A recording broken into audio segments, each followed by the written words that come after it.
Puji Tuhan, selamat malam teman-teman. Sebelum kita belajar saat malam hari ini, mari kita bersatu dalam doa. Terima kasih Tuhan Yesus yang baik. Kami bersyukur atas hari yang Engkau beri buat kami, untuk kami kembali menikmati Tuhan. Terima kasih untuk anugerah-Mu Tuhan Yesus. Terima kasih Tuhan, terima kasih segala puji, segala hormat hanya kami menaikkan kepadamu Tuhan Yesus. Kembali saat malam hari ini kami bersyukur Tuhan untuk kembali semangat lagi yang baru Tuhan Yesus, untuk kami belajar kebenaran firman-Mu. Tuhan Yesus, tolong kami, berikan kami Tuhan Yesus pengertian, hikmat daripadamu dalam kami mendengar, membacakan kebenaran firman-Mu. Itu tidak mendatangkan sia-sia Tuhan, tapi itu boleh Tuhan Yesus tertanam dalam hati kami, dan itu boleh berbuah-buah dalam kehidupan kami, hingga dimanapun kami berada, kami boleh berdampak. Itu rindu kami Tuhan Yesus, biar Tuhan Engkau tolong kami semua, teman-teman kami yang akan bergabung juga, baik secara online, biar mereka juga mempunyai kerinduan yang sama Tuhan, untuk saat malam hari ini mendengar kebenaran firman-Mu. Oh Tuhan Yesus, teman-teman kami juga yang mendengar dalam Tuhan Yesus siaran ulang kami juga Tuhan berkati. Kami percaya Tuhan Yesus, oh dalam Tuhan Yesus kerinduan kami, semangat kami itu daripadamu. Biarlah itu Tuhan Yesus boleh berbuah-buah lebat dalam hidup kami, kebenaran firman-Mu. Karena kami tahu hanya firman-Mu yang boleh dapat mengubah sikap hati kami. Terima kasih Tuhan, terima kasih untuk kesabaran-Mu buat kehidupan kami Tuhan. Kami bersyukur dan bersyukur Tuhan. Kami percaya juga Tuhan, Kau persiapkan hamba-Mu untuk terus Tuhan Yesus, Tuhan Yesus memberitakan kebenaran firman-Mu. Biar yang hamba-Mu baca Tuhan, yang hamba-Mu dengar itu, biarlah Tuhan Yesus Engkau berkati. Kami percaya hikmat urapan-Mu terus melingkupi hamba-Mu. Terima kasih Tuhan, terima kasih Engkau baik buat kami. Kami mulai pembelajaran kami saat malam hari ini, dan kami peralaskan doa ini hanya dalam nama Tuhan Yesus Kristus. Haleluya. Amin. Puji Tuhan, selamat malam teman-teman. Kita akan membahas malam ini 2 Korintus 3 ayat 12 sampai 15. Saya akan membacakan. Karena kami mempunyai pengharapan yang demikian, maka kami bertindak dengan penuh keberanian, tidak seperti Musa yang menyelubungi mukanya, supaya mata orang-orang Israel jangan melihat hilangnya cahaya yang sementara itu. Tetapi pikiran mereka telah menjadi tumpul, sebab sampai pada hari ini, selubung itu masih tetap menyelubungi mereka. Jika mereka membaca perjanjian lama itu tanpa disingkapkan, karena hanya Kristus saja yang dapat menyingkapkannya. Bahkan sampai pada hari ini, setiap kali mereka membaca kitab Musa, ada selubung yang menutupi hati mereka. Puji Tuhan.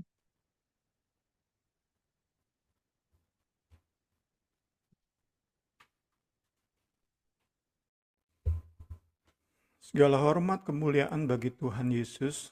Kembali kita bisa belajar kebenaran firman Tuhan.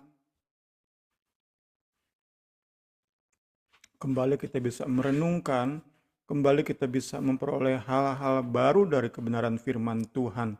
Kita bersyukur buat malam hari ini. Kita kembali akan belajar tentang pelayanan perjanjian baru. Kita masuk ke poin A5. Kita lihat dalam daftar isi ini, A5 dan A6 itu bagaimana Paulus mengkontraskan umat perjanjian lama dan umat perjanjian baru. Umat perjanjian lama itu dicirikan dengan veil atau ditutupi selubung, ditutupi kerudung. Sedangkan umat perjanjian baru dicirikan oleh keterbukaan tanpa selubung, unveiled. Dibukakan, disingkapkan, diangkat kerudung itu yang menutupi manusia, yang menutupi mata hati. Puji Tuhan, puji Tuhan. Kita kembali dari buku kita ini, kita sudah masuk di A5, kita akan sampai ke E. Masih jauh perjalanan kita. Entah berapa minggu, entah berapa bulan kita akan terus dalami dan dalami pelayanan perjanjian baru. Supaya kita sungguh dan sungguh di kemudian hari nggak salah dalam memahami pelayanan ini. Karena diakui atau tidak, sadar atau tidak, kita pasti pernah terjebak pada metode, pada gaya pelayanan perjanjian lama. Padahal kita di era perjanjian baru. Tetapi begitu mudahnya dosa mengerjai hati kita, ngerjain hati kita, membohongi hati kita, sehingga kita bisa loh menyangka sedang melayani Kristus, padahal gayanya adalah gaya PL. Itu yang Paulus serang, karena itu diwakili oleh para pedagang Injil, para rasul palsu di zamannya. Itu Paulus soroti, Paulus serang, Paulus telanjangi, sehingga kerinduannya tentu jemaat Korintus benar-benar pahami, oh ini loh pelayanan perjanjian baru. Kita bersyukur surat 2 Korintus ini menjadi bagian kita, menjadi pembelajaran kita.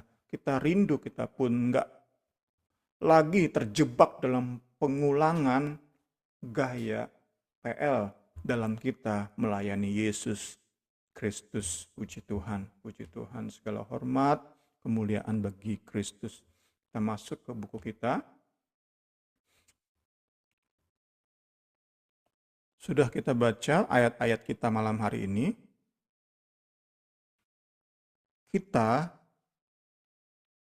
lanjut dalam mempelajari bagaimana Paulus mengkontraskan PL dan PB.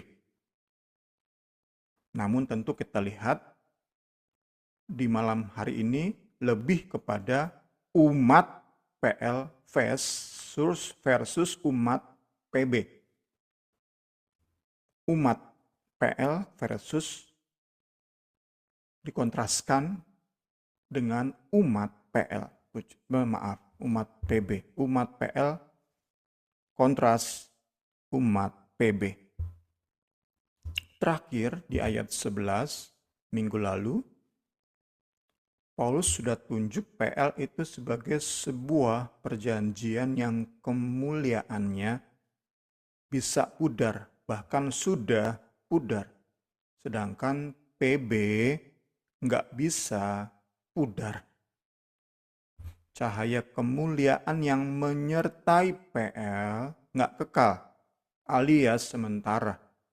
Sedangkan sinar kemuliaan yang menyertai PB itu sifatnya kekal, nggak mengalami apa yang namanya memudar. Ini disampaikan oleh Rasul Paulus yang dahulunya begitu membanggakan PL, mengutamakan PL, Taurat, sunat di atas segala-galanya. Dia nggak mikirin keluarga, bisa kita bilang. Nggak mikirin jodoh, nggak mikirin harta benda. Dia siap pergi kemana aja untuk tangkap orang Kristen, penjarakan orang Kristen, kalau perlu bunuh orang Kristen. PL, sunat, Taurat itu dia pegang habis-habisan. Itu Paulus dulu. Paulus yang dulu ini, yang dulu seperti ini, yang bilang bagian-bagian kita malam hari ini ayat-ayat yang kita baca malam hari ini. Paulus yang dulunya begitu membanggakan PL, tapi kemudian memandang kemuliaan PB, memandang sinar kemuliaan Kristus yang adalah penggenapan seluruh janji-janji Allah.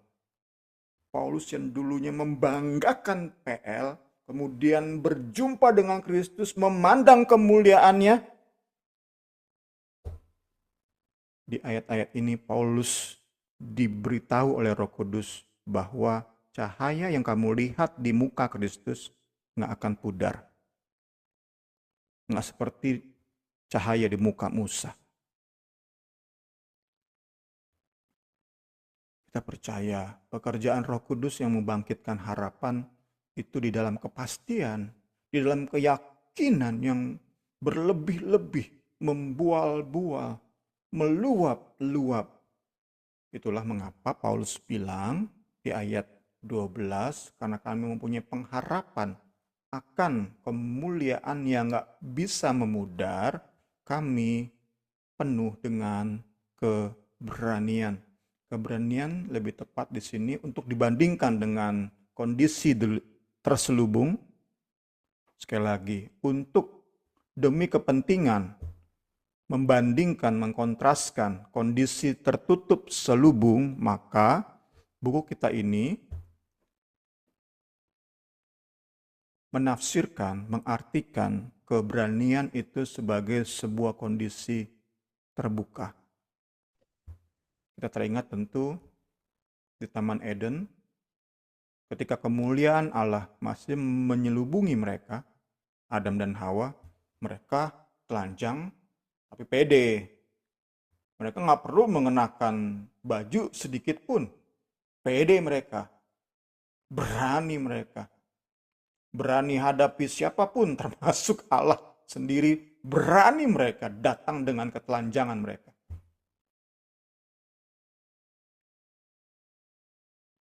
Tapi keadaan berubah total ketika mereka jatuh dalam dosa.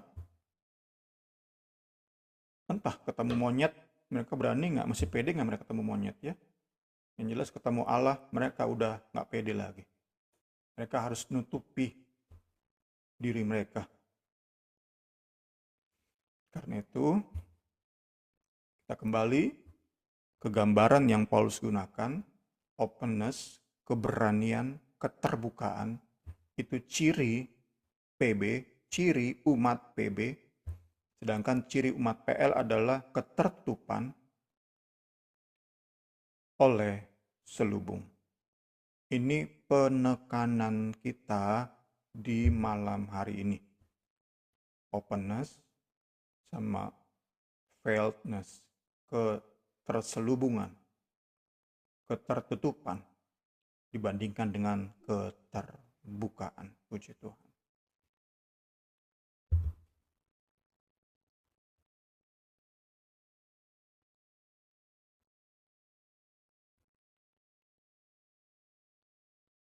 Kita akan kembali melihat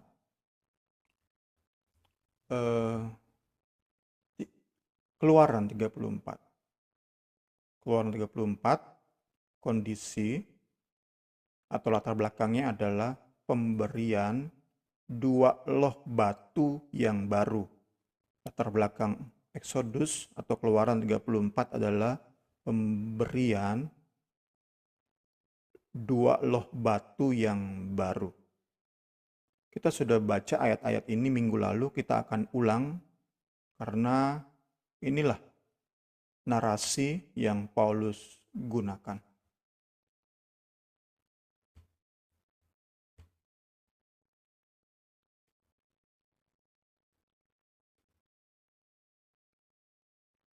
Ketika Musa turun dari Gunung Sinai, kedua loh hukum Allah ada di tangan Musa. Ini 2 loh hukum yang baru. Ketika ia turun dari gunung itu, tidak tahulah ia bahwa kulit mukanya bercahaya oleh karena ia telah berbicara dengan Tuhan.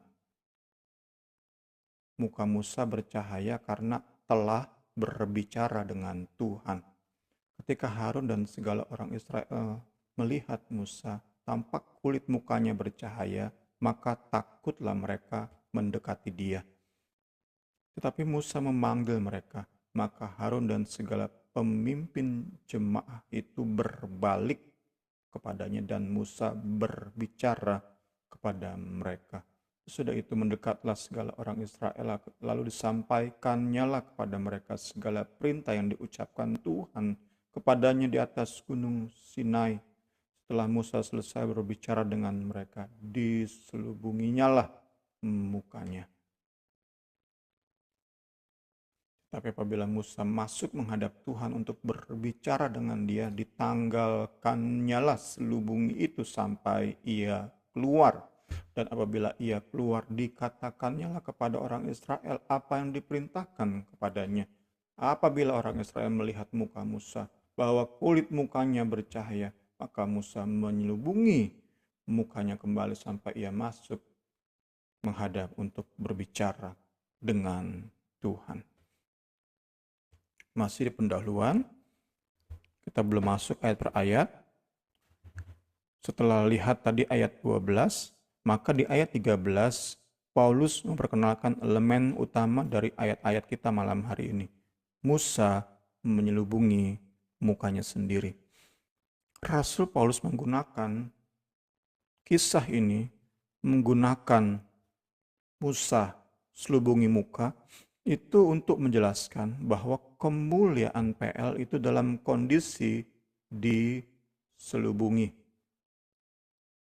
Sekali lagi, Paulus menggunakan kisah ini untuk menjelaskan bahwa kemuliaan PL dalam kondisi terselubung. Padahal kita sudah belajar minggu lalu, PL itu disertai kemuliaan. Kemuliaan yang sesungguhnya menunjuk kepada Kristus sebagai kemuliaan yang jauh lebih besar, kemuliaan yang permanen. Itulah manfaat PL untuk menunjuk kepada Kristus. Namun kita belajar kemuliaan PL dalam kondisi diselubungi. Nah, yang perlu menjadi perhatian adalah selubung itu sendiri letaknya adalah di hati umat. Ini yang perlu kita perhatikan dan ingat selalu. Kemuliaan PL itu sesungguhnya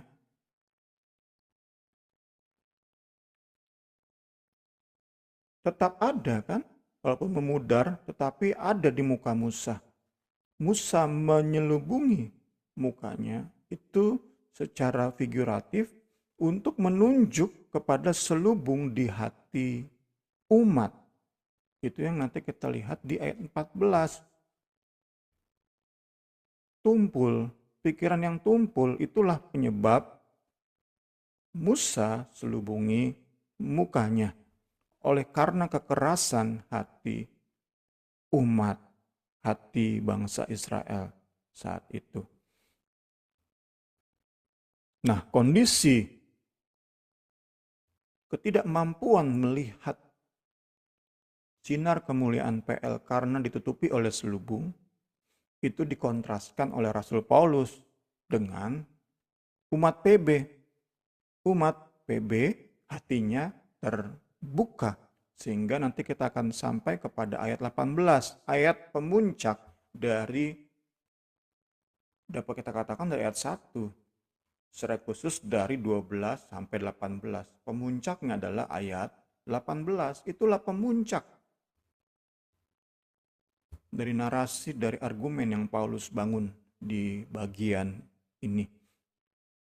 Umat PB memandang kemuliaan Allah yang semakin besar bagi mereka, sehingga mereka terus diubahkan untuk menjadi serupa dengan gambaran anaknya, Yesus Kristus.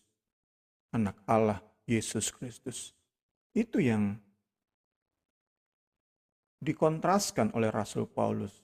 Yang satu hatinya diselubungi, terus gelap, buta, padahal ada sinar yang demikian luar biasa dari Kristus, tetapi karena umat PL diselubungi hatinya, mereka kondisi gelap, dingin, keras, tumpul, nggak sensitif, tanpa pengertian, kita katakan saja bolot, bodoh. Itu tentu sekali lagi dibandingkan oleh Rasul Paulus dengan umat PB. Dikontraskan dengan apa yang menjadi kenikmatan umat PB. Selanjutnya Paulus jelaskan, didukung oleh pengalaman pribadinya.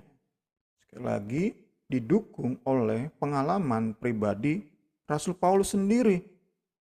Paulus jelaskan bahwa selubung yang menutupi hati manusia hanya dapat diangkat oleh Kristus. Paulus jelaskan, didukung oleh pengalaman pribadinya. Dahulu, sebelum berjumpa dengan Kristus,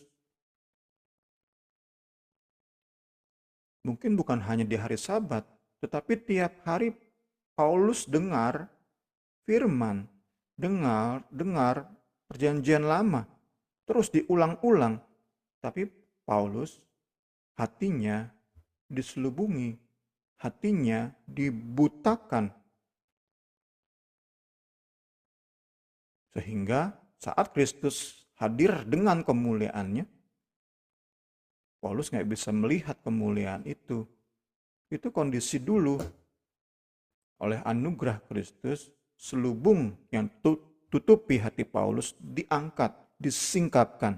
Sehingga Paulus kemudian bisa memandang Kristus dengan segala kemuliaannya. Yang dapat mengangkat, menyingkapkan selubung hanya Kristus.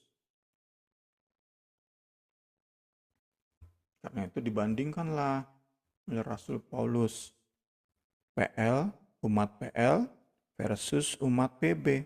Umat PL hatinya tertutup selubung, hatinya tanpa harapan, hatinya buta. Itu umat PL. Sedangkan umat PB hatinya bebas dari segala macam aturan, dari segala macam ritual, dari segala macam hukum yang membelenggu, yang menekan, yang memperbudak, bebas, free. Karena berjumpa langsung dengan kemuliaan Allah, free. Nggak ditutupi oleh selubung dan bisa menikmati, memandang kemuliaan Allah. Sekali lagi dibandingkan umat PL itu tertutup, selubung, hati tanpa harapan dan buta. Sedangkan umat PB hatinya bebas, tidak lagi ditutupi selubung dan bisa melihat kemuliaan Allah. Kita baca puncak narasi di ayat 12-18, saya bacakan dalam terjemahan sederhana Indonesia. Kemudian kita diskusi. Inilah puncak narasi Paulus, argumen Paulus. Demikianlah kita yang percaya kepadanya. Dengan pikiran yang sudah terbuka, hati yang terbuka, pengertian yang nggak lagi ditutupi oleh selubung, memandang Tuhan Yesus dan mencerminkan kemuliaannya. Maksud saya, hati dan pikiran kita diterangi oleh Roh Kudus. Dan di mana ada Roh Tuhan, di situ ada kebebasan dari peraturan dan hukum yang lama. Kita nggak lagi diperbudak oleh berbagai aturan, hukum, metode, ritual, jadwal, disiplin. Kita nggak lagi diperbudak oleh semua itu. Namun di dalam keterbebasan itu, di dalam keluasan kemerdekaan itu, Tuhan Yesus mengubahkan kita oleh Roh-Nya sehingga kita semakin sempurna memancarkan kemuliaannya. Ini kan anugerah yang nggak terbayangkan itu. Kita bebas dari segala macam aturan, segala macam jadwal, segala macam ritual, disiplin. Kita bebas. Kita bisa menentukan. Contoh sederhana, kita bisa tentukan kapan aja kita berdoa. Nggak perlu di pagi, nggak perlu di siang, nggak harus di malam. Kapan aja kita berdoa, kita bisa. Itu kan salah satu contoh sederhana dari kebebasan. Tetapi di dalam kebebasan kita makin disempurnakan. Wow, wow, hebatnya anugerah. Dahsyatnya anugerah yang tak terbatas dari Tuhan kita, Yesus Kristus. Sebelum masuk ke ayat per ayat, silakan Ibu Rini.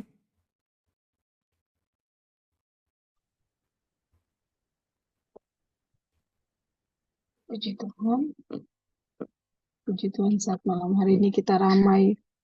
Mungkin teman-teman ada yang mau menambahkan. Puji Tuhan banget ya kita ada di era perjanjian baru. Kita boleh merasakan anugerah Tuhan yang luar biasa.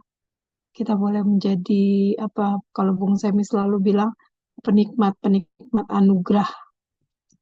Biarlah kita apa ya meresponi dengan benar anugerah yang Tuhan kasih buat kita ya. Biar selubung-selubung hati kita tuh bisa dibukakan gitu. Seringkali kan masih ada selubung-selubung gitu dengan apa ya, dengan ritual-ritual yang ada, dengan aturan disiplin-disiplin yang ada gitu. Kadang-kadang membuat kita eh, terlalu mementingkan itu malah malah nggak dapat gitu loh ya, apa namanya malah tertutup terus gitu loh selubung hati kita. Tapi di saat Tuhan beri kita kebebasan, keberanian, keterbukaan, wah, luar biasa. Kita bisa bebas, tapi kita mendapatkan anugerah yang besar. Oke, teman-teman, ada yang berbagi? Apa kita mau lanjut aja? Oh, Niar. Oke, Niar. Iya, iya Kak. Makasih Bung Sam untuk penjelasannya. Eh, iya, saya mau tanya Bung. Puji Tuhan kita memang di era perjanjian baru semua karena anugerah ya. Kita nggak ada ritual gitu seperti perjanjian lama. Yang menjadi pertanyaan saya itu sampai beberapa lama ya, beberapa minggu atau bulan kita belajar ini tuh ada pikiran saya tuh ini Bung, apa bagaimana kita itu bisa menyeimbangkan antara disiplin rohani dan eh, pikiran atau pengertian bahwa kita itu em, sudah menerima anugerah gitu. Karena kadang-kadang saya mikir kalau orang yang nggak ngerti tentang semua hal ini bisa jadi ya kayak kayak seenaknya sendiri gitu gitu.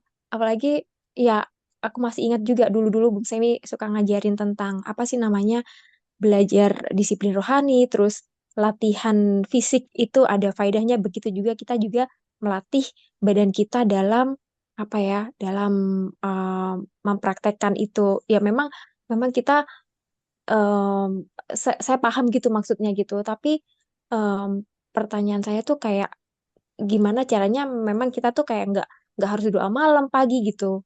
Kita punya kebebasan, tapi iya jangan sampai kita tuh juga menyepelekan gitu akhirnya mentang-mentang kita udah diselamatkan, kita anak yang punya yang bebas istilahnya ya. Eh, terus kita itu jadinya nggak apa ya, istilahnya kan kalau kita kan berlari-lari mengejar gitu ya kalau kata Paulus gitu.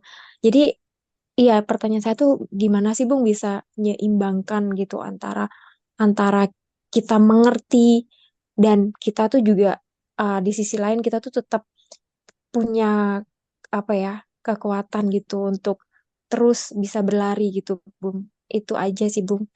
Terima kasih, Niar.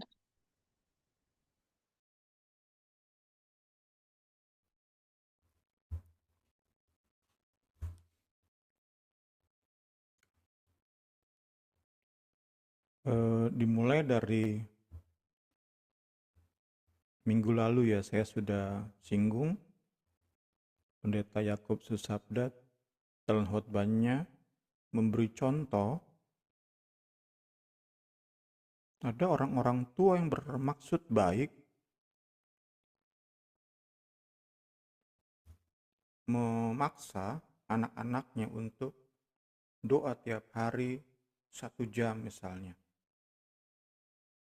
Atau saya pernah juga ketemu pendeta yang latar belakangnya Muslim, sehingga saat dia masuk Kristen, nggak mau kalah dengan latar belakangnya, dia memaksa keluarganya, menjadwalkan keluarganya untuk 5 kali dalam sehari berdoa.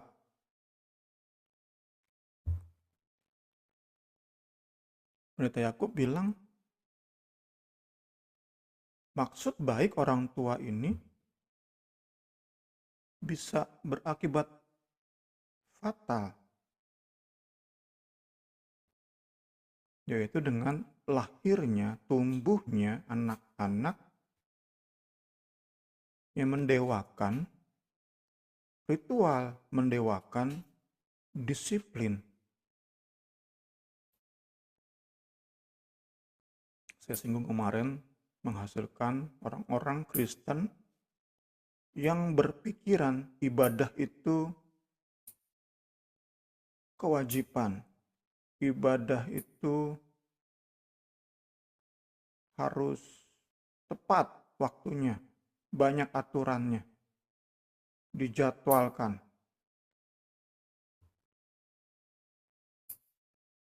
Ini tentu membangkitkan warning bagi kita.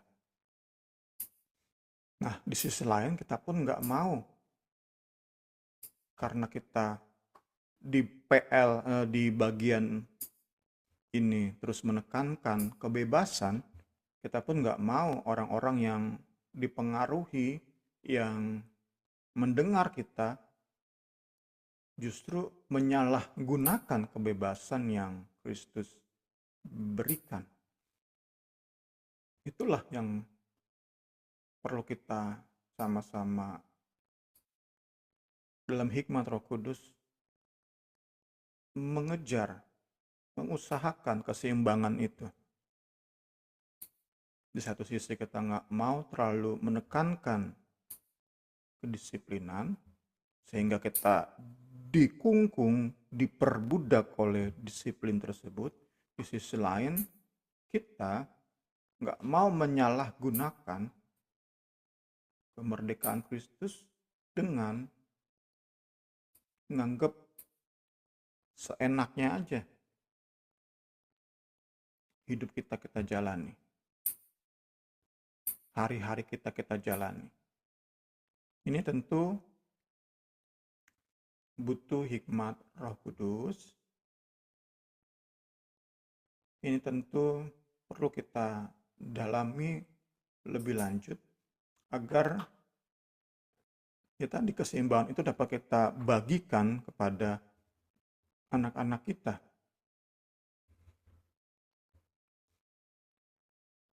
Kalau dalam pemahaman saya, tugas kita adalah menginspirasi. Tentu dimulai dari lingkup keluarga, menginspirasi. Bagaimana saat teduh itu menjadi sesuatu yang nikmat. Ada saat-saat pasti dalam kelemahan kita, saat teduh menjadi sesuatu rutinitas. Tetapi itu menjadi sebuah anomali, sesuatu yang jarang sekali terjadi. Kita harus bisa, kok perlu ceritakan kepada orang-orang di sekitar kita, indahnya saat teduh kita. Ini yang bagi saya perlu menjadi penekanan. Menginspirasi itu. Kita nggak tergoda untuk membanggakan berapa jam kita berdoa. disiplinnya kita dalam bersaat teduh, kita nggak tergoda untuk itu. Kita terus jaga hati kita dari membanggakan jadwal, membanggakan disiplin, membanggakan aturan.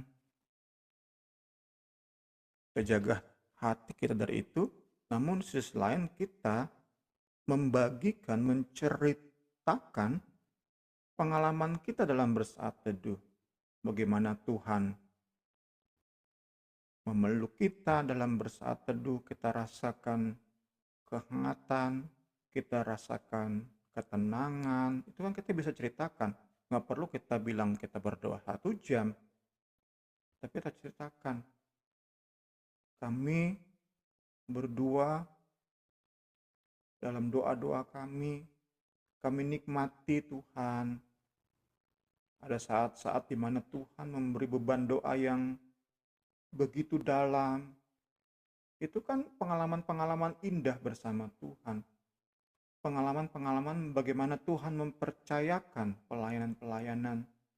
Itu kan di dalam doa kita diberitahu, diberi beban, sehingga kita bisa melayani hal ini, kita bisa mendoakan orang ini. Itu kan pengalaman-pengalaman yang kita bisa share sambil jaga hati, jangan sampai kita membanggakan jadwal atau ritual kita.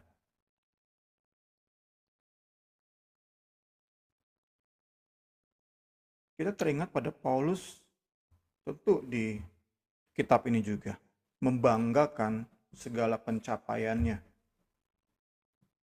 Tetapi itu sebuah keterpaksaan dia lakukan. Nanti kita akan sampai di bagian itu kan. Kalau terpaksa baru kita bilang, kami bisa berdoa berapa lama.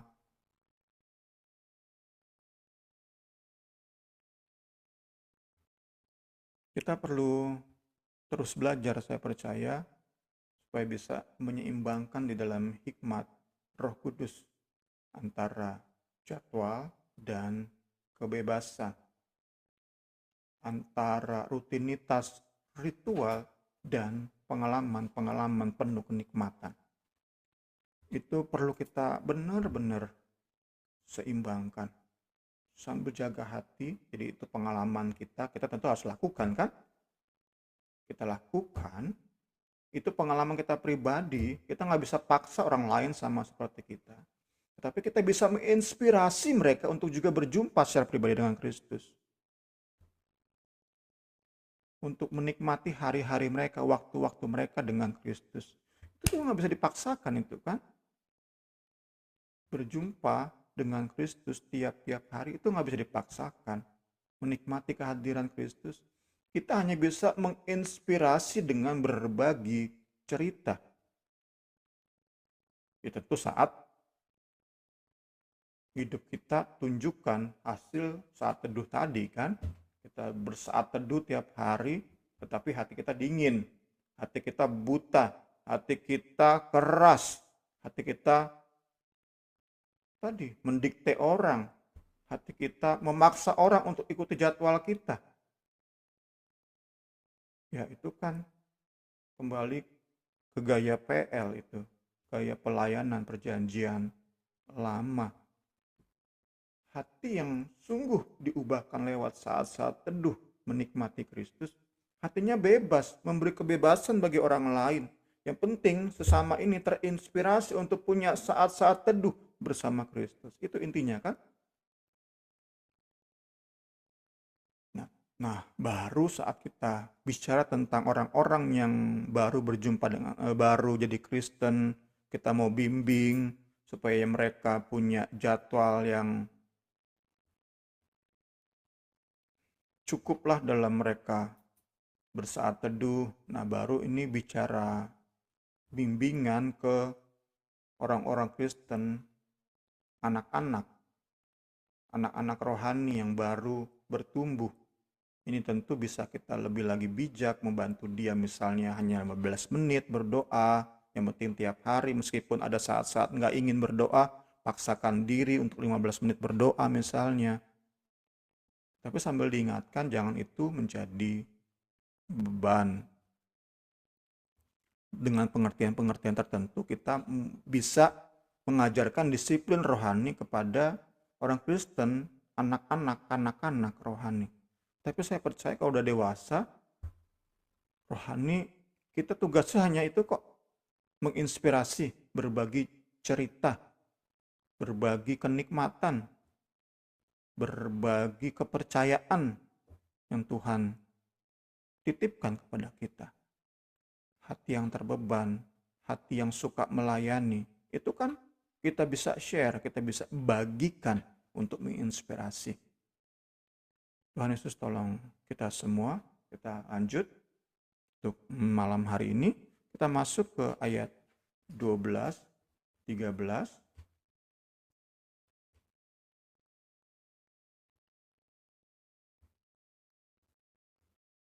Hanya 4 ayat malam hari ini. Ya. Dalam ayat-ayat ini, sekali lagi kita lebih kepada membandingkan umat PL versus PB. Umat PL diwakili oleh bangsa Israel, umat PB diwakili oleh Paulus dan orang-orang yang menjadi percaya lewat pemberitaan Injil. Umat PB memiliki pengharapan. Umat PB memiliki pengharapan akan kemuliaan yang kekal. Oleh karena pengharapan itu, umat PB sangat berani, sangat terbuka. Kontras dengan umat PL yang tidak memiliki harapan, terhalang untuk melihat kemuliaan yang bahkan memudar kemuliaan di muka Musa. Musa menutupi mukanya. Karena apa? Nah, baru dijelaskan oleh ayat 14 nanti kan. Karena pikiran dan pengertian umat Israel itu tumpul. Itu ayat 14. Nanti kita sampai di situ.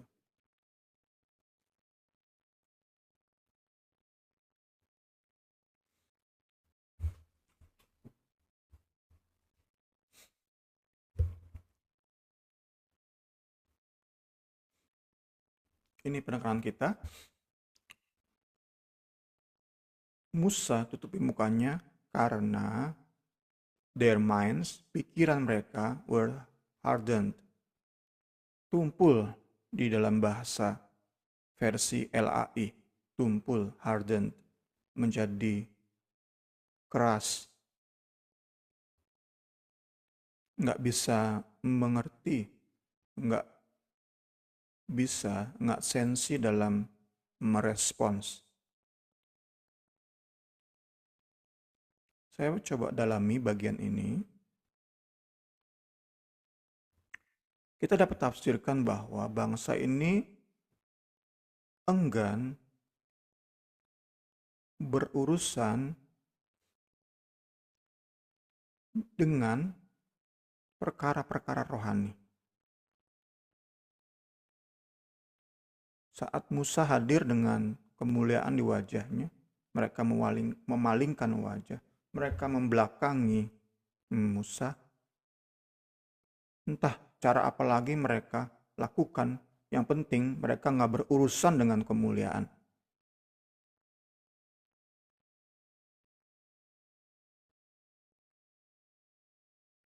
Kekerasan hati itu diwujudkan oleh mereka dengan keengganan berurusan dengan Allah secara pribadi, secara langsung.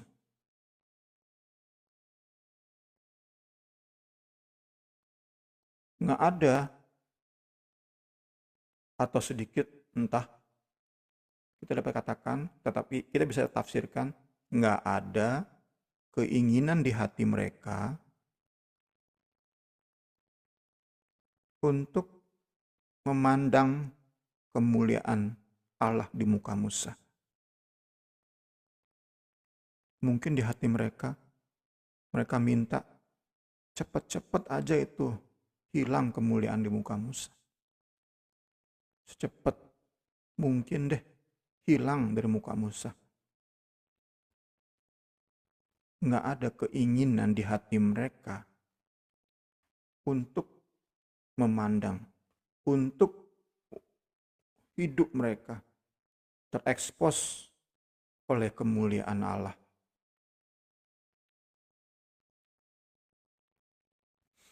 Saya coba bandingkan dengan Keluaran 20 ketika pertama kali hukum itu turun. Seluruh bangsa itu menyaksikan guruh mengguntur, kilat sabung menyabung, sangkakala berbunyi dan gunung berasap. Maka bangsa itu takut. Kembali kita dapati kata takut dan gemetar, dan mereka berdiri jauh-jauh. Mereka berkata kepada Musa, "Engkaulah berbicara dengan kami, maka kami akan mendengar. Tapi janganlah Allah berbicara dengan kami, nanti kami mati." Tetapi Musa berkata kepada bangsa itu, "Jangan takut, sebab Allah telah datang dengan maksud untuk mencoba kamu, dan dengan maksud supaya kamu takut akan Dia. Ada padamu agar kamu jangan berbuat dosa." Dapat kita tafsirkan di pemberian 10 hukum yang pertama kali ini, mereka putuskan, tetapkan hati untuk Musa saja yang berbicara dengan Allah karena kekerasan hati mereka. Dibungkus dengan tampaknya rohani, sepertinya rendah hati. Engkau aja yang hadap Tuhan, berurusan dengan Tuhan. Kami yang terima dari kamu aja.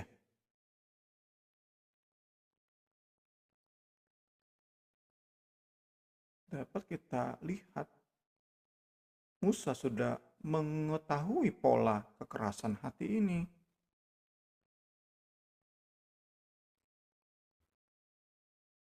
Diulang tadi kan di Keluaran 34 saat Musa turun dengan 2 loh batu yang baru. Bangsa Israel kembali tunjukkan kekerasan hati dengan menolak memandang kemuliaan Allah di muka Musa.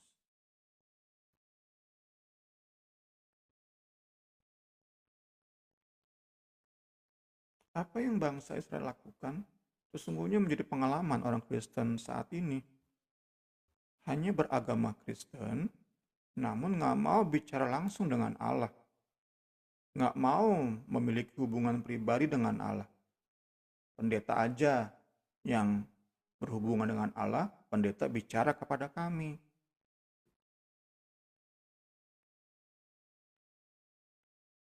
Beragama Kristen, tapi nggak tertarik kepada perkara-perkara rohani. Saat melihat Musa, nggak pengen, nggak ada kerinduan untuk menikmati apa yang Musa alami, untuk menikmati apa yang Musa nikmati, nggak ada di hati mereka.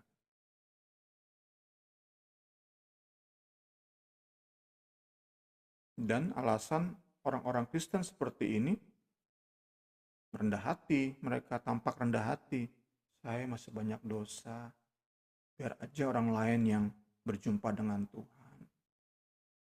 Saya nggak pantas, nggak layak berdoa kepada Tuhan, biar orang lain aja yang berdoa kepada Tuhan. Saya nggak pantas bersaat teduh, biar orang lain aja yang punya saat teduh. Sepertinya rohani, sepertinya rendah hati. Tapi sebenarnya keras hati mereka membuat selubung ada di hati mereka. Ini yang Paulus jelaskan di bagian ini. Kita sudah lihat tadi kan, karena kekerasan hati, Musa selubungi muka. Itu menunjuk kepada selubung yang ada di hati mereka. Jadi selubung itu mewakili kekerasan hati, menunjuk kepada kekerasan hati. Musa sesungguhnya nggak pengen seperti itu. Musa pengen seperti di ayat ini, jangan takut, ayo mendekat. Tentu nggak seperti Musa dalam menghampiri Allah, tetapi ada cara-cara supaya mereka pun menikmati apa yang Musa nikmati. Ayo, itu maunya Musa kan? Tetapi Musa tampaknya sudah berulang kali melihat pola kekerasan hati bangsa Israel. Akhirnya diselubungi mukanya, itu menunjuk pada hati yang diselubungi. Hati yang tertutup.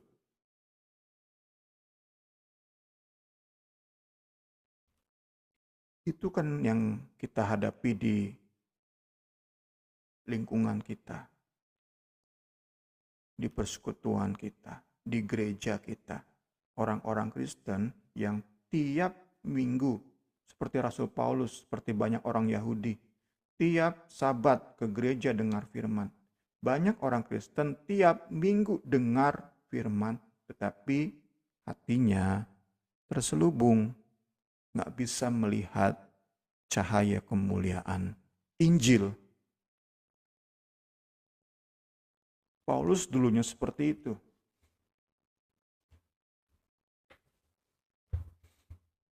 Paulus dulunya seperti itu. Paulus merasa sebagai orang yang paling membela Tuhan, padahal hidupnya jauh dari Tuhan.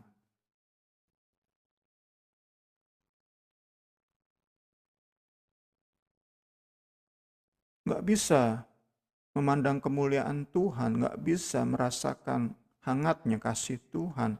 Nggak heran hatinya dingin, hatinya buta, hatinya keras.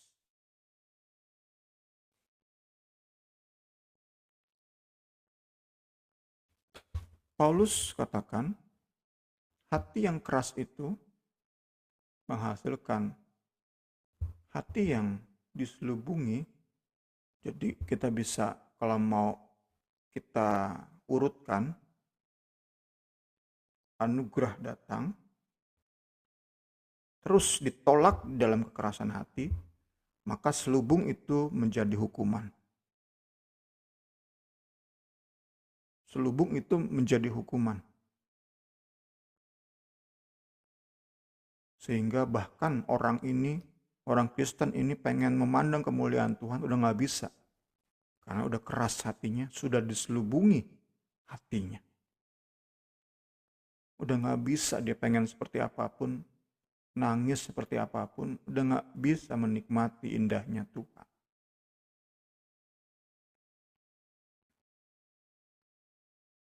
Paulus dulunya seperti itu. Saat Kristus hadir, Kristus datang, melakukan intervensi dalam hidupnya. Keadaan itu berubah. Sinar yang membebaskan hidupnya itu datang. Sinar yang membangkitkan gairah itu Paulus terima. Sinar yang memberi keberanian.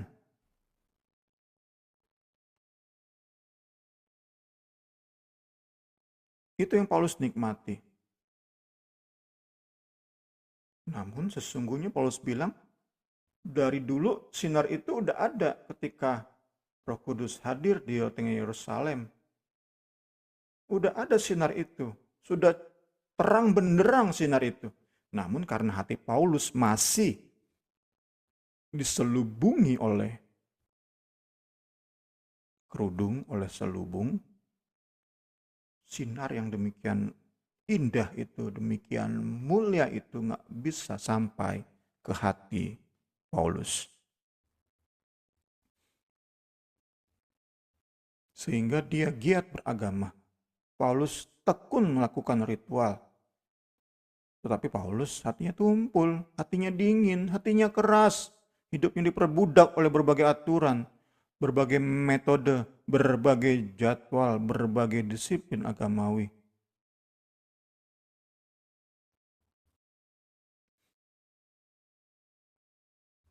Seperti halnya Paulus, demikianlah orang-orang sebangsanya yang belum membuka diri terhadap berita Injil. Berita Injil datang. Nah, ini kan kembali tentang respons ya. Bagi orang-orang Calvin, respons itu nggak pasti orang-orang yang ditentukan akan merespons berita Injil. Sedangkan orang-orang yang ditentukan untuk binasa memang ditentukan nggak bisa membuka diri terhadap Injil. Tapi bagi kita yang menganut Wesleyan, kita yakin Tuhan memberi kesempatan untuk memilih kita mau membuka diri atau enggak terhadap berita Injil.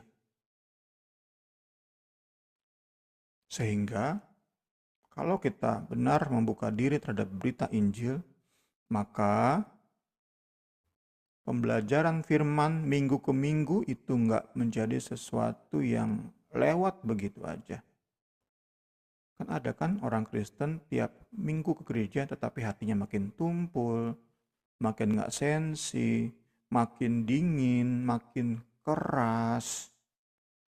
Nggak aneh tadi ya, hidupnya dipenuhi dengan jadwal dan itu dipaksakan ke orang lain. Menyeramkan orang-orang Kristen seperti itu. Hebat melayani, hebat bersaat teduh. Tetapi karena diselubungi hatinya, ya begitu, tumpul, keras. Nah, di zaman Paulus, mental-mental seperti ini diwakili oleh para pedagang Injil, para rasul palsu. Mereka ini pada prinsipnya ingin mencetak Kristen-Kristen yang dipenuhi oleh aturan, dikuasai oleh ritual. Pedagang Injil ini, rasul palsu ini menggabungkan Injil dengan sunat dan Taurat. Ya orang-orang Kristen semacam itu yang menjadi pergumulan kita.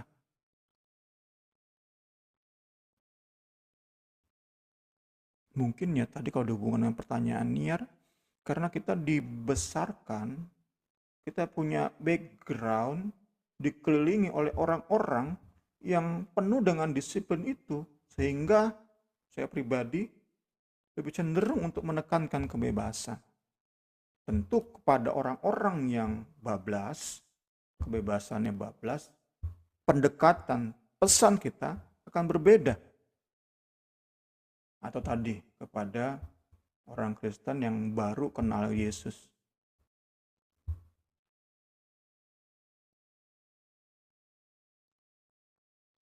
Itu mungkin bisa menjadi pemikiran kita. Mungkin karena kita dididik, dibesarkan, dikelilingi oleh orang-orang yang penuh dengan jadwal, membanggakan disiplin rohaninya, kita seperti muak ya. Terus kita dapati pengajaran semacam ini. Kita dibukakan gitu loh.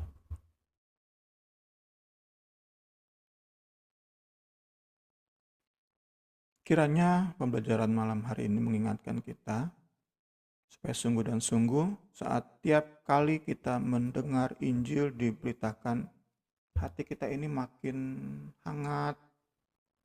Setiap kali Injil sejati itu seperti yang atau serupa dengan yang diberitakan oleh Rasul Paulus, tentu saat kita dengar Injil palsu, Injil kemakmuran, ya hati ini akan nolak ya.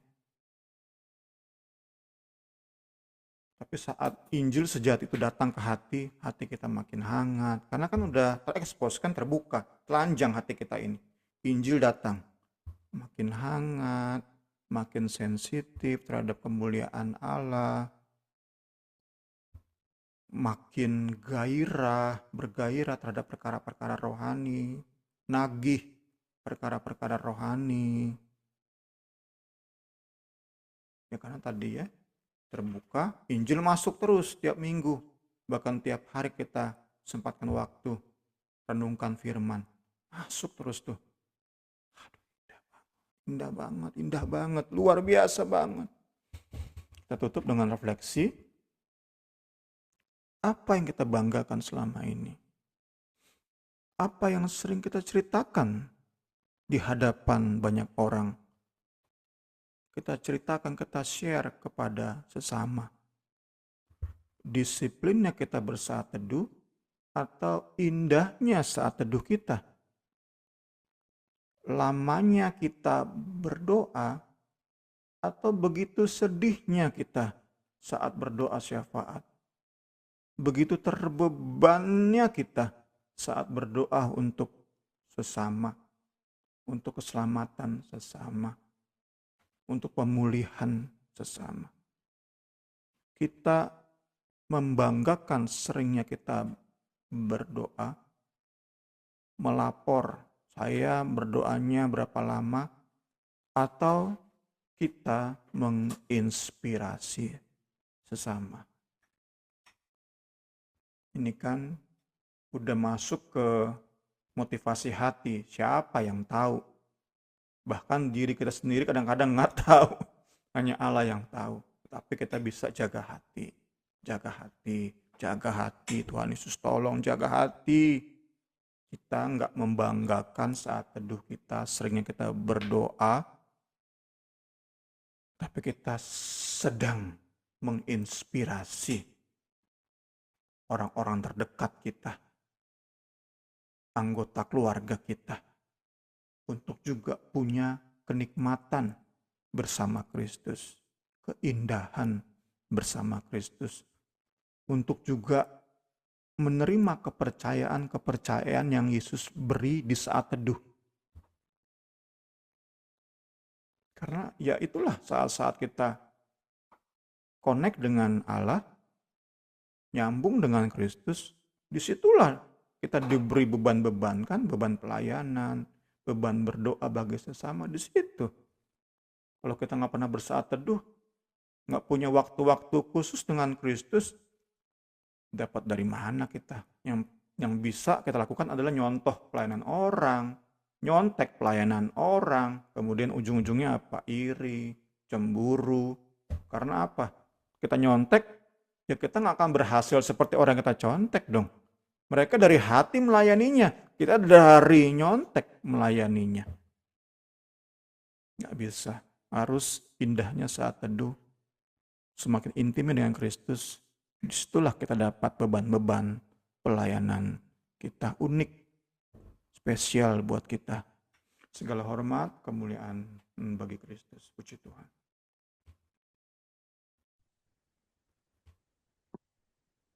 Puji Tuhan. Teman-teman mungkin ada yang mau berbagi atau menambahkan atau bertanya boleh. Atau semuanya udah oke.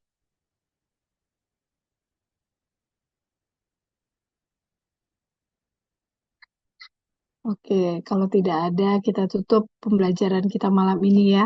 Biar kita bukan mengedepankan disiplin kita, ritual kita, tapi kita boleh menginspirasi buat, terutama buat lingkungan terdekat kita, keluarga kita gitu, di lingkungan kerja dimanapun kita berada, kita boleh menginspirasi saat teduh kita boleh terus terbeban mendoakan orang-orang yang Tuhan kasih beban buat kita gitu. Oke, kita akan tutup pembelajaran malam ini. Nanti Agnes yang berdoa ya, Nas. Oke, Karin. Mari kita berdoa. Terima kasih Tuhan Yesus, kami mengucap syukur ya Tuhan kepadamu ya Bapa untuk firman-Mu ya Tuhan yang kembali datang kepada kami ya Bapa. Terima kasih banyak ya Tuhan Yesus, Engkau sungguh mengasihi kami Tuhan, sehingga malam hari ini ya Tuhan Yesus kembali kami diingatkan lagi ya Tuhan oleh kebenaran firman-Mu ya Bapa. Mungkin ya Tuhan Yesus banyak kali kami tidak menyadari ya Tuhan, ada banyak hal-hal yang menyelidiki kami ya Tuhan Yesus dalam kami mengerti kehendak-Mu ya Bapa.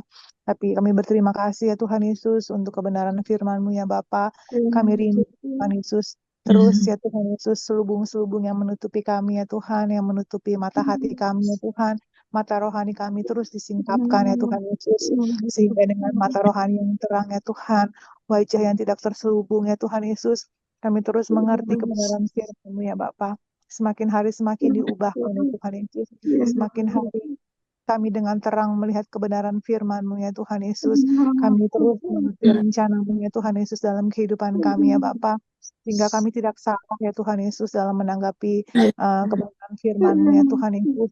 Sehingga kami tidak salah ya Tuhan Yesus dalam beribadah, dalam melayani ya Tuhan Yesus. Sehingga apapun yang kami lakukan dalam kehidupan kami sehari-hari ya Tuhan, sungguh menjadi berkat ya Tuhan Yesus. Baik bagi keluarga kami Tuhan, baik bagi lingkungan kami ya Tuhan Yesus. Terima kasih banyak ya Tuhan, terima kasih ya Tuhan Yesus untuk berkat yang luar biasa ya Tuhan yang boleh menjadi bagian kami pada malam hari ini ya Tuhan. Kami percaya itu kami semua yang bergabung pada Bebes tadi malam hari ini sudah diberkati ya Bapak. Bahkan setiap orang yang akan menonton rekaman YouTube ini pun akan diberkati ya Tuhan dengan kebenaran Bapak.